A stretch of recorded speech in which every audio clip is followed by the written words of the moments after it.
welcome to episode 29 of BigRedBarel Geek Speak, your place for all your nerdy needs on BigRedBarel.com. I am your host Lauren, and with me as always is the Baroness of Butts, our amorous Auntie Alex. Hello and butts. And the absolutely magnificent and ponderific Pokemonica. Hello. The new one, I like it. Ponderific. Ponderific. I don't know if that's actually a word, but I like it. It is now a word. So, kicking off this week, we've got our Time Waster of the Week, which is courtesy of Monica. Yeah, so my Time Waster of the Week is something we've been watching quite a bit recently. It's a YouTube channel called HeartsBros, and it's run mostly by Jake and Joss, and they have some really cool Let's Plays. We've been watching them play, over New Year's they played Super Mario on the Wii U, and that's pretty damn funny. There's a lot of swearing and people getting in each other's faces, and Toad being really fast and grabbing all of the things and then swearing over who grabbed the points and the stars and the crowns. And they've also done a Lego Dimensions set of things, which has made me never want to touch that game. What's wrong with it? Lego Dimensions. It's because it just looks awful. Really? Yeah. I just like it because there's Portal Lego, and that's what I want. But I'm not going to pay 30 quid for 3 minifigures. Yeah, the minifigures are really nice, and they were really happy about the Simpsons Legos. They look really cool. But the game itself is just really bad. Like, I used to play the old Lego games. I played the Star Wars one. I love the Lego games. I really liked the Star Wars one, and then I just didn't like any other since. The Lego Jurassic World is really fun. I liked the Lego Batman 2 was my favourite. I haven't played Lego Batman 3. I've actually got Lego Batman 3 and Avengers for Christmas, so I need to play those, and I'm waiting for Lego Avengers. So, yeah, I am quite a fan of the Lego games. I just found that after the Star Wars one, the mechanics just did nothing for me. Like, none of the gameplay did anything. Like, it was really fun kind of discovering for the first time that, like, oh, you can smash something and rebuild it, or oh, you can get some different character to come to this bit and then do this thing. And in Lego Dimension, it literally just says, here is a glowing spot. You need to have one of these purchasable characters in order to do the thing. That's a bit of douchebaggery, because there's a lot of things which you can't do unless you buy the extra things, and I think that's very limiting, especially since it's a game aimed at kids. Yeah. But, which Star Wars one did you like? Just all of the Star Wars ones. Oh, because the only Star Wars one I played was the Complete Saga. Yeah, that's with 1, 2, 3, 4, 5, and 6. 1 to 6, yeah. I actually hated that one. Really? I loved it. I hated it. I tried Lego Harry Potter, and I tried Lego Batman, and I tried Lego Indiana Jones, and I just did not like them as much as I liked that one, and I couldn't, yeah. Yeah, because I played Lego Batman 2 first. That was one of the first Lego games I played. And then I went back to Star Wars, and I assumed, oh, I'd love it. But it felt too limiting. And, like, all the open world aspect where I can explore and change characters and use different skills was really, really fun to me. So I really enjoyed that. I did like Lego Harry Potter, but I only played years 1 to 4. Okay. I haven't played 5 to 6 or 5 to 8 or whatever it is, the second one. 5 to all of the things. 5 to that book where people have sex a lot. What was that? One of the books you released. No, I think because the reason I liked the Star Wars one is because obviously I watched so much Star Wars. I watched 50 Shades of Grey? No, that was Twilight. Oh yeah, she wasn't. Oh, she wrote some book about some little town where they were. Was it something Vacancy? Yeah, something like that. I didn't. Something Vacancy. I didn't watch that, but I know that's another one for her. So maybe Harry Potter Lego ends on that book. Oh, sorry, we're talking J.K. Rowling. Yeah. Casual Vacancy. That's the one. That's a good book. Yeah? That's a good book. It is a good book. Is it Just smutty? because people have sex in it doesn't mean it's straight away your 50 Shades of Grey type. It was a good book. I didn't actually know there was sex in it. I just thought she tried an adult one and I just couldn't be bothered to go get it. It's different, and it's definitely weird, and it's not Harry Potter. You're not gonna, well, I haven't loved it as much as loved Harry Potter, but that's a completely different level. But Casual Vacancy is a good book. It tackles some kind of interesting themes that I think you kind of have to be, I don't know, I read it when I was a couple of years in UK, and I think it's very much sort of centered on the politics of just like one little town and what happens, and very sort of engrossed in how the life is here. So some things went over my head, and I didn't realize their importance and significance, but I still really liked it, and I thought it was a really good book. There's just so much I want to read, and I guess it's quite far down my list of priorities. But I will bear in mind that it is good, and maybe I will get to it one day. Okay, so we have gone on a complete tangent. We have. From talking about Lego Dimensions. Yes, but watch HeartsBros. Yeah, so fun time waster, good Let's Play channel, check it out. Yeah, very funny. Link will be in the show notes, so you can click on that. Aye, Captain. And they do Witcher 3 as well. They do a lot by the looks of it. I just had to check out this site. So we're finally getting round to it. We are going to talk about Watchmen. Way. Oh, but there's like this other 3 things that I want to talk before. Oh, I'll do them really quickly, I swear. Then why weren't they above Watchmen on the actual agenda? It was a joke for the last episode. Oh, sorry, I thought you were being serious. I'm sorry. Oh, okay, my jokes are crap. It's okay. I thought I'd angered you. It's hard to see when you're joking because I can't actually see your face. It's okay. You're already married. You don't need to have a good personality anymore. What? That's so harsh. What? Oh, golly gosh. Golly gosh. Right. So, Watchmen. How you get married and lose all your personality, huh? No. You've only got a few months to go, haven't you? Right. Lauren, Watchmen! I'm waiting for you to calm your memories, okay? So, over Christmas, I lent Alex my spare copy of Watchmen, so she finally read it all, and you watched it, didn't you? I did indeed. For the first time. First time. We didn't get her to read the associated novels, such as Behind the Owl, I think that's the name of it, or watch the adaptation of Voyage of a Black Freighter, because that is not within the movie. I know it's in like sections of it or within the comic, but we're sticking just to the movie and the key source material, which is Watchmen. Just a quick thing with the Black Freighter. I'm going to confess up to this. Yeah. But I have skipped all the Black Freighter bits in the comic because I found them really, really boring.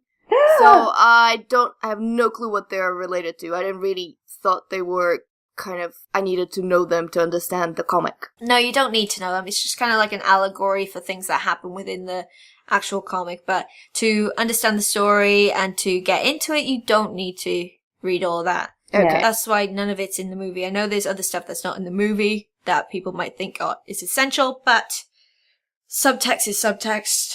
You don't need it. Yeah.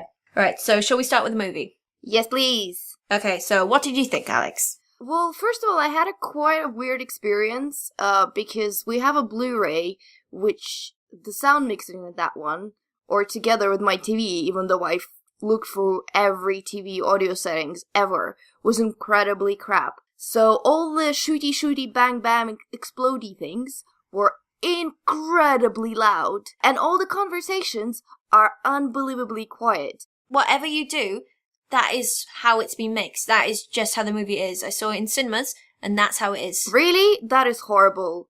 It's Zack Snyder. That is really horrible, because we were watching it before, we were watching it in bed. I don't know why I decided to watch it in bed, but I decided to watch it in bed.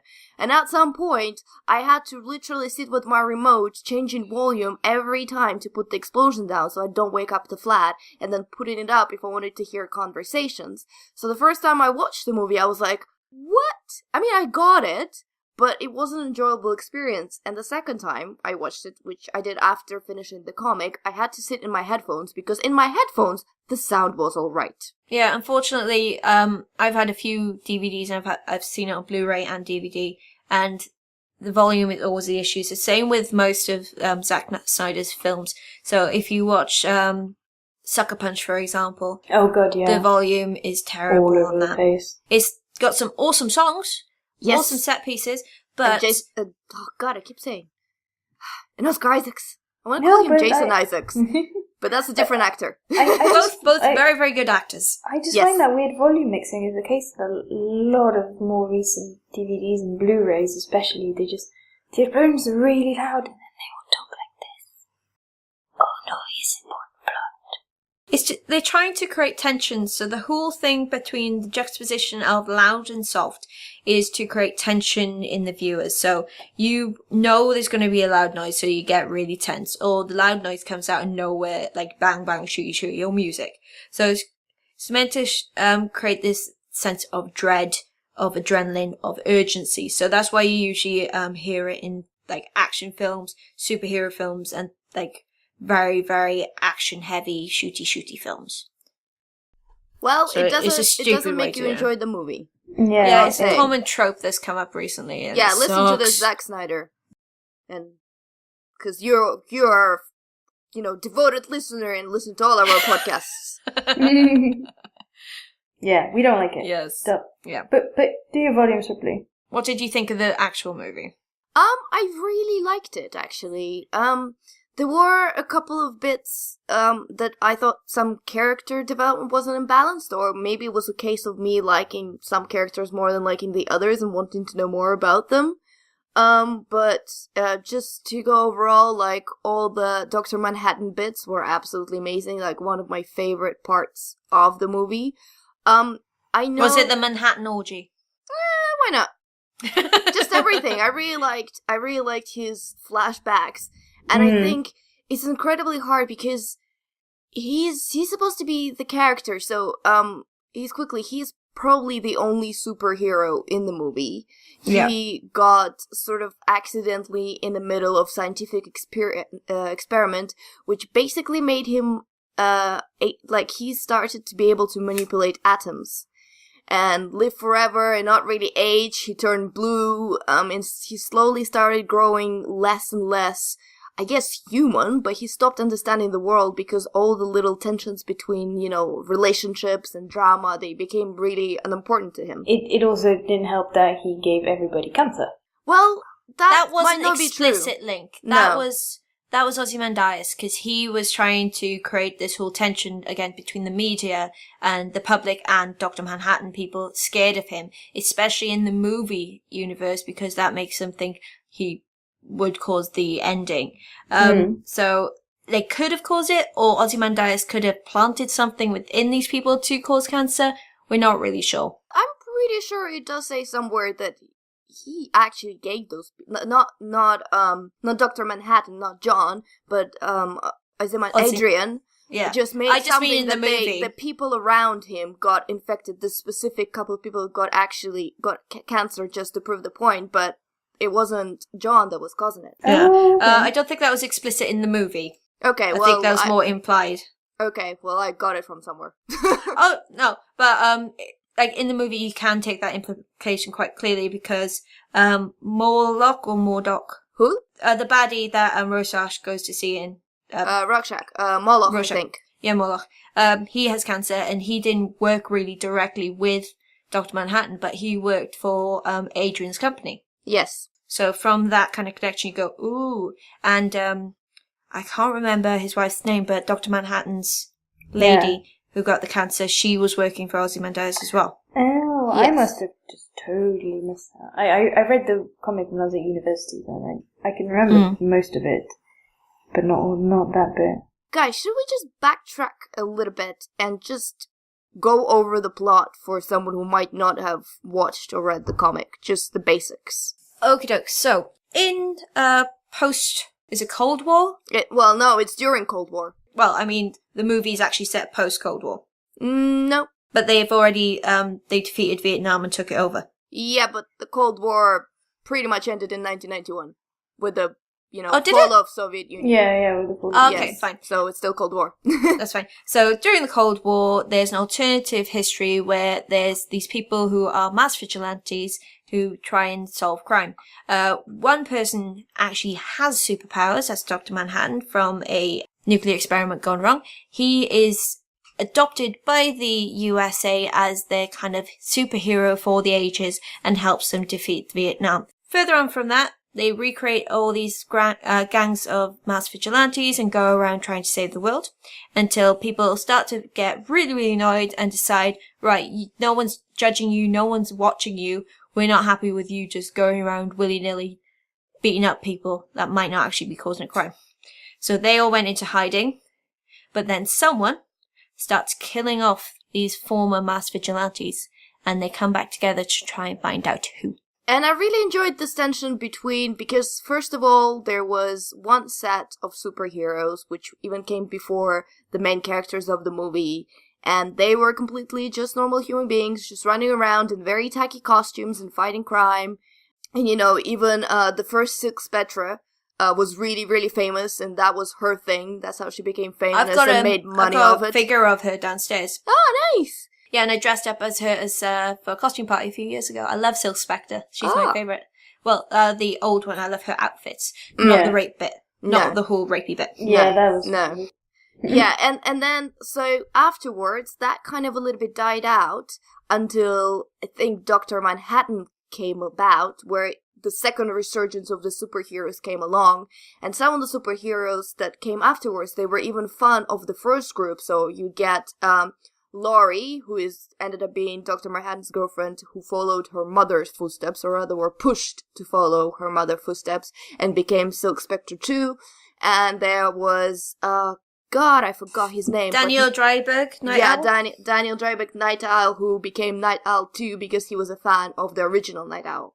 And I thought that was really interesting, idea. The comedian was from the original groups. Yes. He just liked being able to beat up people, no question asked. He's kind of a sadist. Yeah, he was horrendous. He's messed up. And I think Jeffrey... can't remember his name. Who played him in the movie?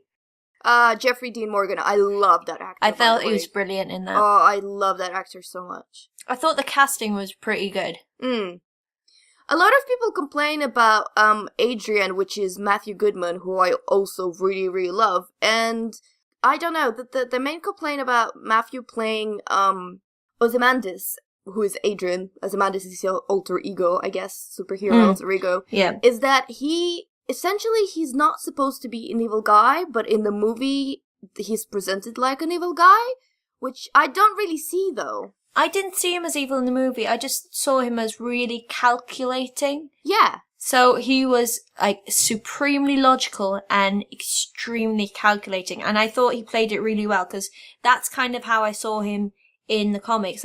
Kind of possibly on the high end, the high-functioning autistic spectrum.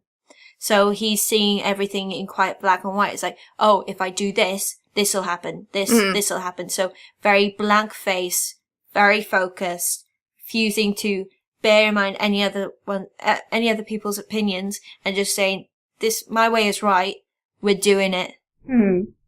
Cold, logical. I thought he was really good. Yeah. And, he's looks way better than he looks in comics. Oh, he looks sharp. But, I'm biased because I think Matthew Goodman is a hottie, but... One thing, I do want the toys that he shows. All the action figures? I want those. I know. They're so cool. I want a plushie of his, Liger thing.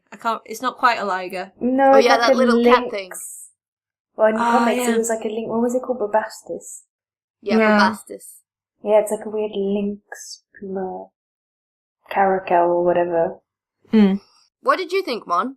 Okay, so first off, it's been a while since I read the comic. I read it about 8 or 9 years ago at university. And I remember really enjoying it, but it being really dark and really depressing. I remember closing the book, putting it down, and being like, I have to just sit still for a moment and contemplate my own mortality and how the world is awful and everybody sucks. To be honest, I did a similar thing. I got it when I was traveling in New Zealand, so that was about 8 years ago now.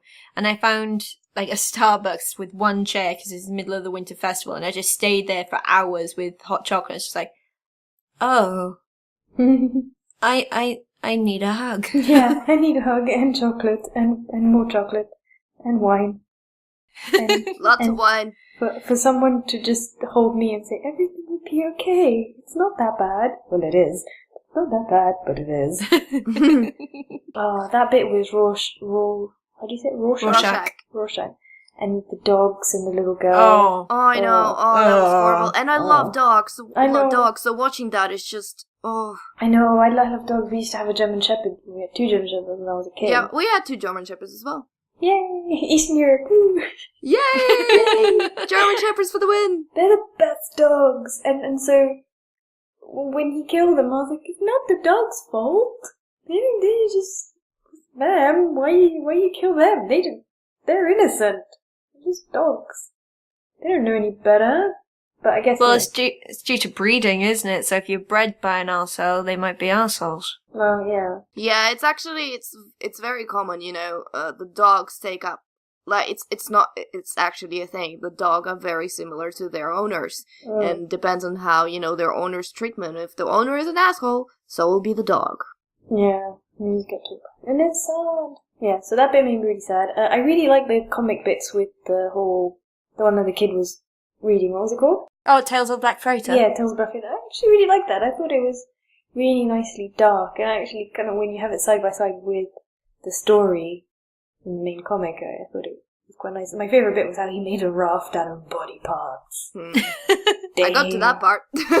You can understand why they left it out of the movie, because it's not essential. Yeah. It's nice to see it as a companion piece, and Jared Butler did voice it very well. And I would be intrigued to see a version of Watchmen where it's all fitted in. And I think a few people have actually done that online, where they've chunked in the appropriate bits of Black Freighter where they would be in the actual story. But it's not necessary when you come to the movie, and I think it's one of the changes that works for them. Well, the movie is almost 3 hours long. Yeah, it doesn't need any more. I think it's really nice in the comic, because you're reading a comic and then you're reading a comic that somebody in the comic is reading, so you kind of put yourself in that kid's place, because you've been reading Comicception. Yeah, it's just comicception. And I don't think it would have worked in the movie, unless they could have done it where somebody was watching like a Netflix, well, not Netflix, but they was watching a TV show. Movie, yeah. And it was that on the TV show. Yeah, and it is quite interesting to see it as a kind of juxtaposition, because in this world where superheroes are real, instead of having superhero comics, they have pirate comics. It's quite interesting. We have pirate comics as well. But they're not like on newsstands every day, if you know what I mean. True. Yeah. Well, I guess, you make comics and things about stuff that you don't see normally. Fantasy stuff. If they see superheroes every day, what's the point of making a comic about it? Yeah, exactly. Yeah. But yeah, I liked it. I thought the whole Vietnam community bits were horrible, and the whole thing. The bit with the pregnant woman. Oh god. No. Nope. No. The main bit I found quite awkward was some of the interactions between Silk Spectre and Night Owl. Oh yes, but I think they're supposed to be awkward on purpose, but this was the most horrible sex scene I've seen in my life ever. That's the awkwardness I meant. That scene is actually meant to be quite sexy, and in the comic, you can read it as quite sexy, because it makes sense. It's like, all this adrenaline, they just saved a bunch of people alive. Who wouldn't feel sexy? You want to have a bit of a bang? Go for it. But it just felt quite forced, and a bit like, No, that's the only noise I can kind of get through. It's like, it's not even porn awkward, like watching porn with parents. It's just like, it's like you're rubbing 2 dolls together, like a Barbie and a Ken. And it's just like, it's just not fitting. You're trying, but it's just not working. And it's just not sexy, which is unfortunate, because I think that airship is awesome. Yeah, I like the airship. The whole shooting fire at the end is like quite a climactic end to the climax, but the instance before that is like, not quite there. And I really like that song, Hallelujah, but I don't like it anymore. Hallelujah. No, please, no. Hallelujah. Oh no. Sorry, I apologize. I brought it down a complete peg.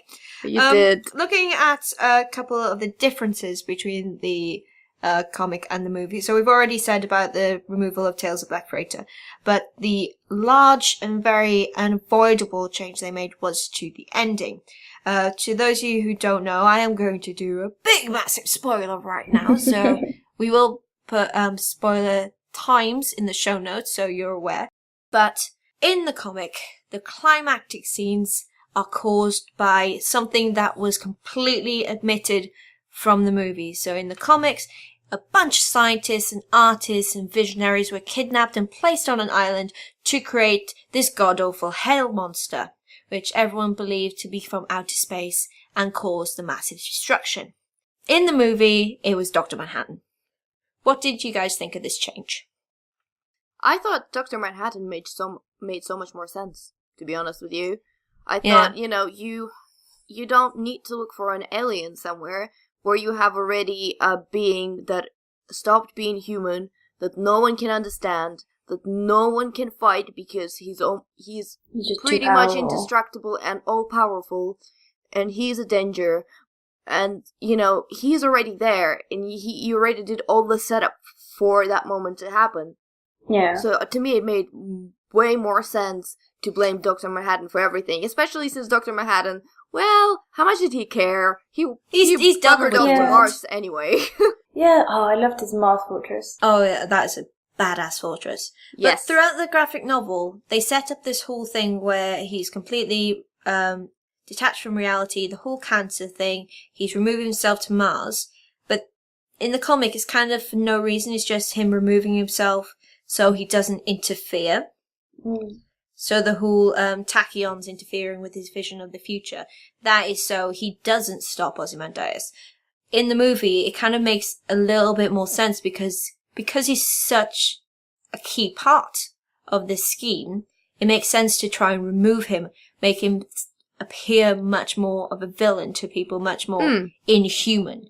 So I think it makes sense. I do actually prefer the movie ending because there's so much stuff in the comic book that I get bored of reading about all those random people on an island. I don't care about those. That is the section in the comic book that I tend to skip over. I don't know. I don't know how much I liked the ending on either. I got really sad that didn't he zap Rorschach?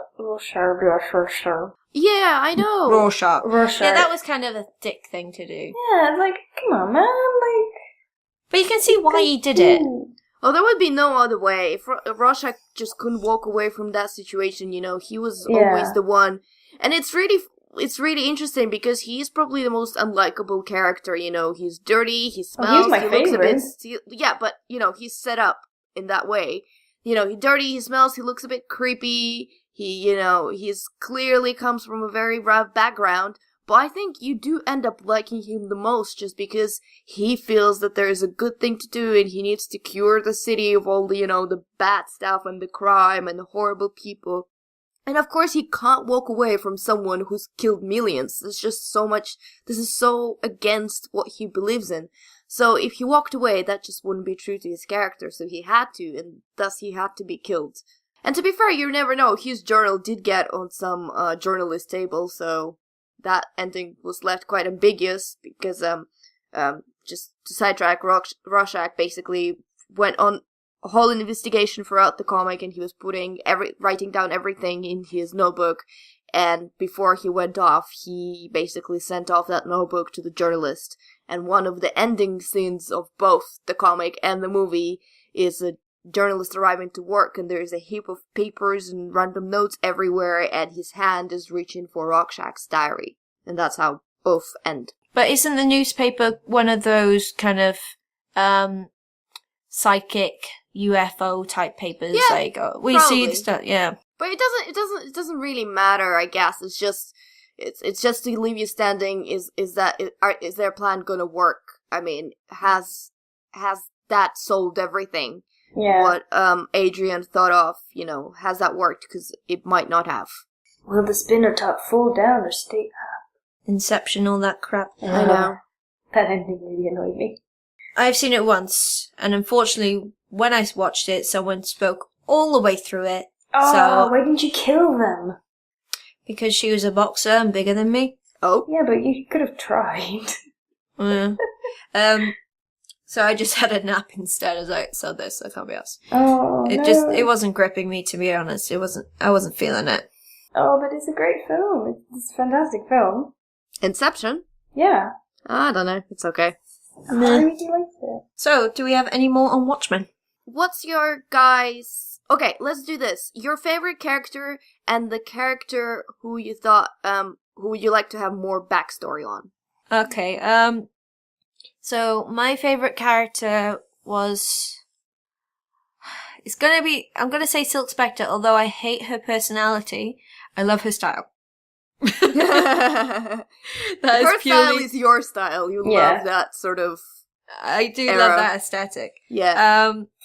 But I would like more backstory on the relationship a relationship between the two Night Owls. Like, how did that actually come to be? Why did the first Night Owl become Night Owl? How did the second Night Owl come into it? Because the first Night Owl wasn't so technologically savvy as the second one, because the second one was the one that created the Archie, the ship, Archie. which looks like an owl, and its actual name is Archimedes, but they shorten it to Archie. Yeah, so created Archie and all that. Who's the fudge? So I'd like to know a bit more detail. I know there's more detail if you read Behind the Cowl or Behind the Night Owl is novel. There is sort of backstory on the first Night Owl and how he became a superhero, but I did find that there's surprisingly a lot of amount lacking on actual Dunn himself. There is a Before Watchmen series that came out as well. So after the first Watchmen came out, became popular, and the movie was very popular, I think it was 2012, they created a series called Before Watchmen, and there's 6 issues about the Minutemen, 4 issues about Silk Spectre, 6 about Comedian, 4 about Night Owl, 6 about Ozymandias, 4 Rorschach, 4 Dr. Manhattan, 2 on Moloch, and a one-shot on Dollar Bill, and an epilogue, which was unpublished. Is it also written by Moore? Yeah, it's Alan Moore and Dave Gibbons. Oh, right, okay. That's interesting then. So I do need to get that and read it, because that would be good reading, but I might see if I could find a signing, because I need to get the copy of Watchmen that you have signed, because our Dave Gibbons ones may have got a little bit damaged. Oh. Yeah, got mold in our previous flat, and it got into some of the books. Oh, that's horrible. That is a heresy. That is not nice. I know. What's your favorite character, Mon, and who would you like to know more about? I think my favorite character was probably Rorschach. What is wrong with me tonight? Inkblot test. Rory, Inkblot Man. Inkblot man. He was just such an anti-hero, but he got stuff done. Yes. And I really like that. He liked beans. Yeah. I know, that was so funny, him eating cold beans. Oh, that used to gross me out. It's like that drip down onto his shirt. You got bean juice on it. That's human bean juice. No. Yeah. So he's my favorite. And I think, I don't know who had one more backstory, and I never thought about it, but maybe the Comedian. Because you don't Why is he so messed up? Yeah, like you just get very, very little about him. He's just kind of there to be a nasty piece of work. Rapey McRape face. Yeah, well, he's sort of a reflection on other characters, and he makes them realize who they are, because he is surprisingly very insightful character. He is a big ass. Yeah. And that's the nicest way of putting it, but he's also incredibly perceptive about who they are and, you know, why they're doing things as well. Yeah, so I wouldn't mind more backstory on him, but I'm not too bothered. He's more aware of the situation they're in. Like, everyone else is more, oh, we're heroes, we're doing good. It's like, no, we're just kicking ass and taking names because we feel like it. We're not really that special. Yeah. Mine is probably, well, the favorite character, I think it's between Comedian and Rorschach. And Comedian just for the reason because he's an absolute badass, and I think the way Jeffrey Dean Morgan plays him just had a really big effect on me, and I love the actor, and I think he's done an amazing job, and that's why I'm just really fascinated by that character. And I thought, you know, this whole, a bit of a, well, let's call it sticky situation. It's not exactly a sticky situation, but between him and Silk Spectre. Well, I can't pronounce Silk Spectre, apparently. That's hard. Spectre like a ghost. Spectre. Okay, the Silk Lady, the first one, and you know, and then Silk Lady. And then, consequently, his relationship with Laurie, he might or might not be her dad. No, he is her dad. I know him. Oh, sorry. I'm sorry. Yeah, so I really thought that was interesting, and that was kind of, that was an interesting parallel. Here are the superheroes, and here's the real life stuff that is horrible and hard, but just because they're superheroes doesn't mean they're nice people. Yeah. And the character that I really want more about is, I think, Adrian. Because again, I don't think we get enough for him. Like, we get told he's the cleverest man on Earth, and he essentially comes back with this whole plan that sets out the beginning of comic and the end, both comic and the movie, but we don't really get enough backstory to him. Like, I don't really know or understand why he became a superhero. And why is he the smartest man on Earth? How did he get to be that? Yeah, is he just really good? Did he study really I don't know. I think he just was born really clever, like a wonder kid of some kind. But I don't know. That's the thing. I want to find out more about him. Yeah, that makes sense. Yep. Very good. So, a few other movies we have watched with you. I've watched Goosebumps, so you may have heard me mention it last week. Do you guys remember the books? Yeah, I have terrible memories of them because when I came to the UK and I couldn't speak English, my teacher gave me a Goosebumps book to try and sit and translate.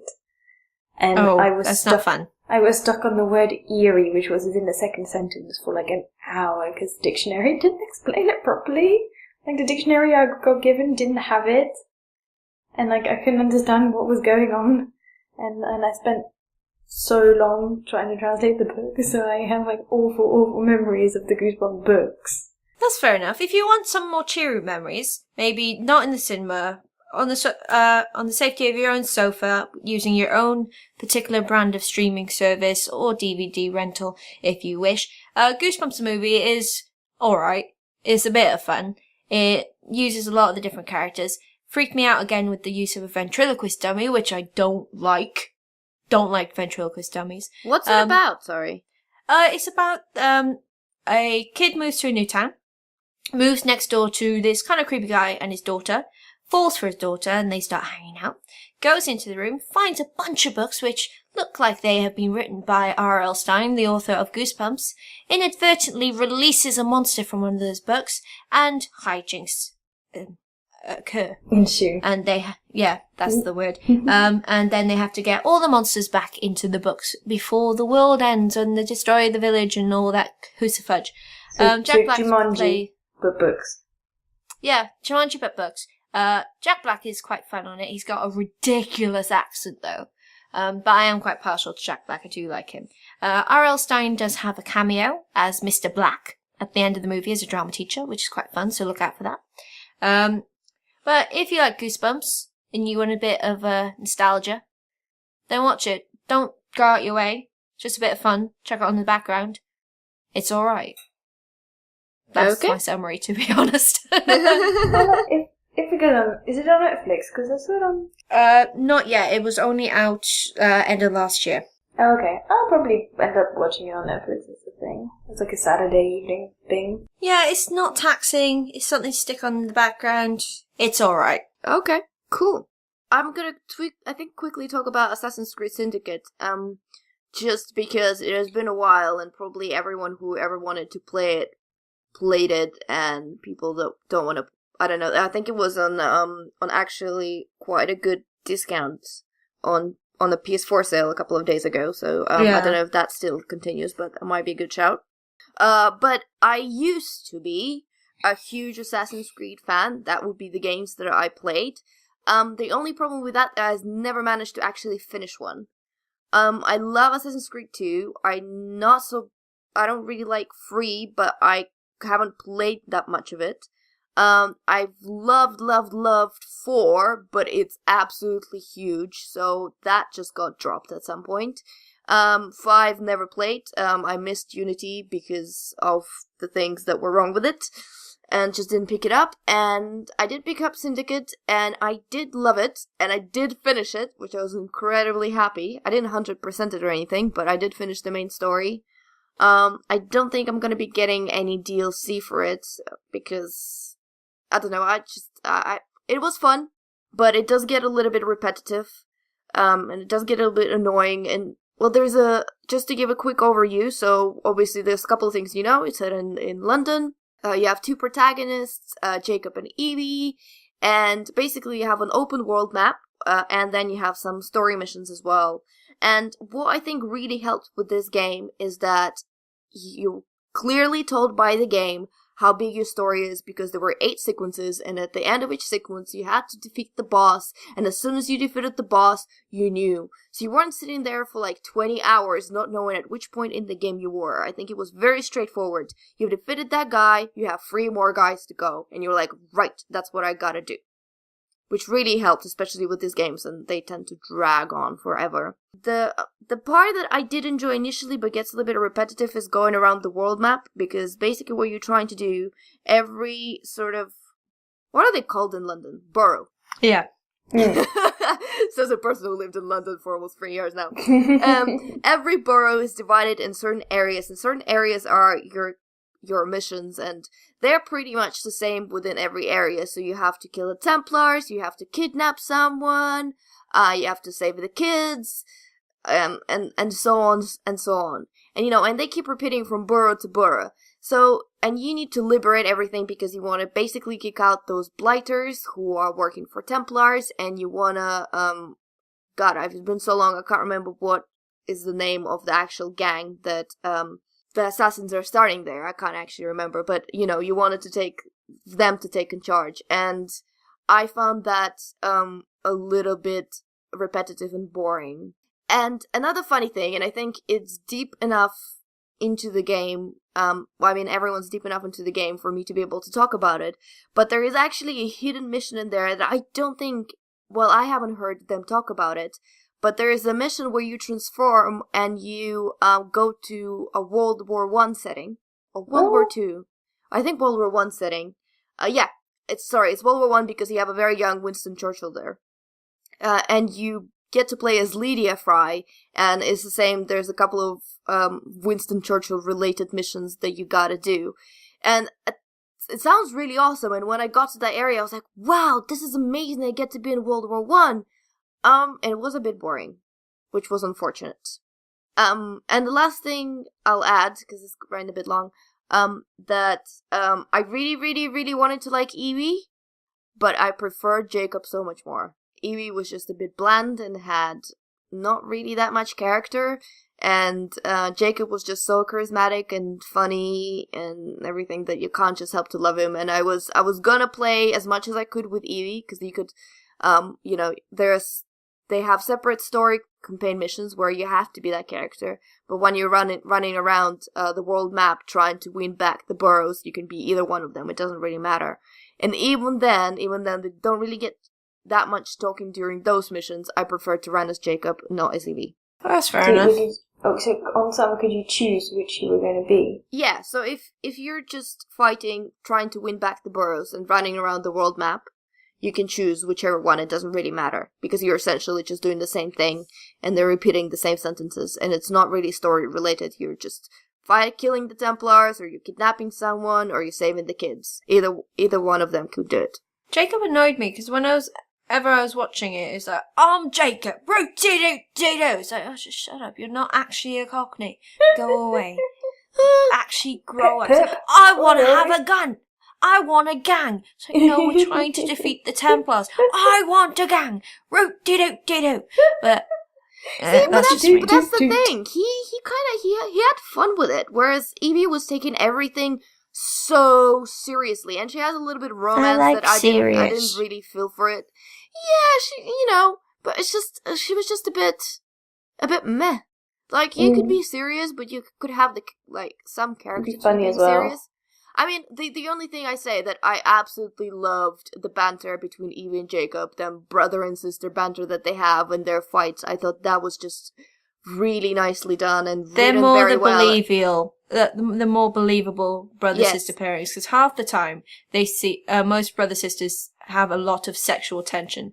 I've been watching Arrow recently, and Arrow and his sister. When I first watched it, I missed the part where they introduced her as his sister. I was like, oh, are they going to do it? It's like, no, that's his sister. Really? She looks like 25. She's 17. Oh, Okay. Yeah, movie magic.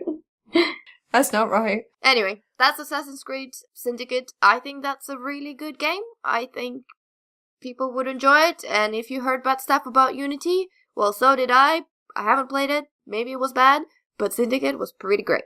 Take each game on its own merits. Exactly. Did it not have lots of weird, crazy bugs? I did have a little bit, some of them funny, but nothing. I think I had to reload once when Evie decided just to sit in the middle of a street in a puddle and wouldn't get up. And I was like, oh, don't be sad, Evie, get up, let's go. And she wouldn't move. I don't think there's anything face melting in this one. No.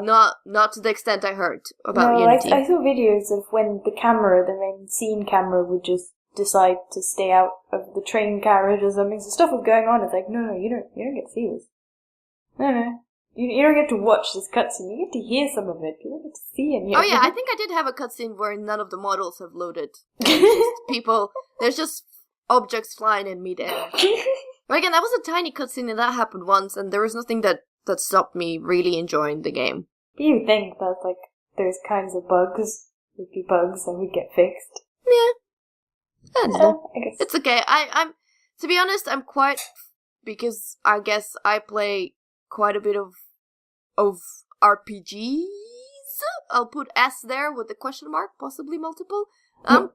Useful, I'm used to bugs happening because these are the kind of games that it's really hard to make everything perfect. Yeah, there's so much content to get through. Yeah. But and by RPGs you mean Dragon Age and then Dragon Age DLC? And no, then other Mass Dragon and then Age. some other Dragon Age. Mass Effect. Well, I kind of played Mass Effect, other RPGs when, many years ago, which weren't like RPGs in the sense as Mass Effect is, but they were still role-playing games, but maybe there were, I don't know, maybe turn-based RPGs and that kind of stuff. Right, on that note, we're going to do some shout-outs. We have no listeners' questions this week, but if you would like to pose a question, we've had some very lovely conversations on the Twitter about some of our favourite books this week, so we'd like to continue. And on the forums, apparently yes. Mice of Men is called. Of Mice it's and very Men. popular. Yes, Yeah. as a book to study, it's cool. Yes, unfortunately, it is one of the ones to go to. It is a very good book, but I wish they didn't kill it for me. Well, they didn't manage to kill that one. They killed a lot of other ones for me. But yeah, so if you have any questions, please put them either in the forums, on Facebook, or on Twitter. We will answer them. We will talk to you. I will try and talk as much as possible, but it depends if my Twitter decides to be nice to me, because it's not giving me notifications. So apologies if you tweet me and I don't tweet right back. I am trying. Alex is pretty good at it though, and Monica. And so we have some shout-outs on the forums. So shout-outs to Orox, The Barrel in the Room, War Machine, and Cesus, or Pornfoof. Pornfoof. He still sees us on Pornfoof. Twitter. I refuse to call him Pornfoof. Oh, and Bleezy Boy, because that was on the other page. Yay! Yay, Aw. Bleezy! Alex, do you want to do Twitter? Okay, shout out to Aaron Hammerton at Sock True Believer, who is also a War Machine, as he pointed out. We knew, but we shout out you anyway. We shout out every time you talk to us. Yes, yes. Shout out to Anthony Goddard at UK Boogerman. Shout out to Will Driver at Will Driver 93. Thank you to Joe Black at Boo Berserker, and thank you to Nelly at Live Today Live. Monica, Facebook? I don't have the thing up because my computer's balked. Okay. Thank you to Spiky Chris and Tish Wasselman. And we have 2 new iTunes reviews, so we're very, very happy. Yes! If you want to leave us a review on iTunes, we'd be very, very grateful. If you want to give us 5 stars, we would love it. If you want to give us less, that's your opinion. But remember, constructive feedback and comments would always be appreciated if you give us less than 5. And maybe some love so we can improve in the future if you feel that way. But we got 5-star by Michael WPG from Canada. I love that country. Canada is awesome. I do need to go there. And to be honest, It's a couple very weeks ago, I was singing the Canadian national anthem around the house. I don't know why. Is that the one that goes Blame Canada, or am I thinking of something else? You're thinking of South Park. Isn't it? Oh, Oh, Canada. Canada. Our home and native land, true patriot love, in all thy sons' commands. Gonna stop now. I've been listening to this podcast for a long time, every week, and I've followed this program from 3 stars to 5 stars. They have come a long way from when they started and have created an enjoyable experience to listen to every week. I highly recommend, particularly due to the wider variety of topics covered. Thank you very much. And I'm guessing you didn't hear about the twerking butts last week, because I think that would have garnished your opinion about us. That would make it better. Better than 5 stars? Oh my gosh. 5 stars and the butt. That works. In VR. And your life. Michael, if you have spoken to us and you've got another pseudonym, please let us know. Let us know what part of Canada you're from, because that's quite cool. I want to learn more about Canada. Canada. I want to know more. Canada. What? And our second comment comes from SOG True Believer, so thank you very much. We got 5 stars there. These ladies are hilarious and discuss gaming/geeky subjects in an entertaining and informative manner.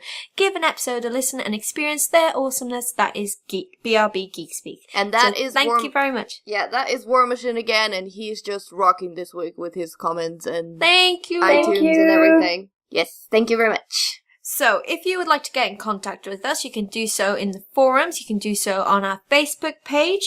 You can tweet at us. I am at the Sweet Shrimp. I'm a Dusty Tulip _. Don't forget the underscore, people, or I don't see the messages. Yes, Will Driver. Sorry. Will. And I'm at Monica _Ion. Forget the underscore there. You can also tweet at BigRedBarel using the hashtag GeekSpeak. You can give us a comment on iTunes, like I said before. We would appreciate that. We also have an event every Tuesday in Dalston, London at Loading Bar. It's called Tabletop Tuesday, where we have various tabletop games for your gaming pleasure. You can also have the opportunity to win the featured game of the week by simply playing it. You don't even have to win your match. You just have to play it and tell us, and your name gets put into a prize draw and you could win it. I think that's fantastic.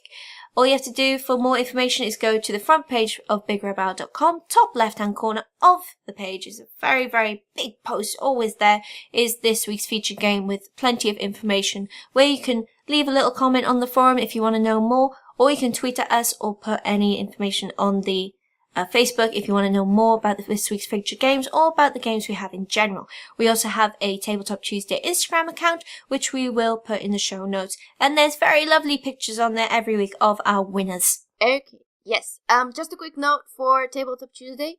I'm not entirely sure if it's completely confirmed, but I'm gonna give them a shout out anyway, because we might have a board game called Ghostels, which is currently on Kickstarter and looks like a lot of fun, so at least do give it a look and check it out. And we might have them, well, probably, we will have them for next Tuesday, so we'll bring the game, and so people could play it and win it. What's the date of that? God, what's the next Tuesday? Don't ask me complicated questions when I'm not prepared. The second. Yes, The second. The 2nd of February. Just in case you listen to this past the 2nd of February. So, yes. Tabletop Tuesday, 2nd of February. Hopefully we'll have these Kickstarter developers with an awesome new board game, so you can come peruse and talk to them about it. Yes, but their Kickstarter just started. They have quite a few days, so even if it's past the 2nd, go check out their Kickstarter page, and if you like board games or ghosts, and see how it goes. And the link will be down in the show notes. Indeed, ahoy. Anything else I missed? No. So shall we bid adieu? I think so. So, for episode 29 of BigRedBarel Geek Speak, I have been Lauren. I have been Butts. And I've been Monica. And we bid you farewell. Bye. Goodbye. Butts.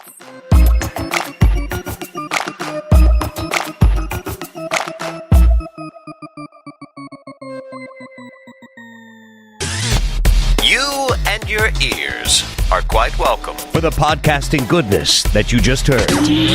Why not roll on over to BigRedBarel.com for more podcasts, news, reviews, and videos from the biggest, reddest site on the internet, BigRedBarel.com.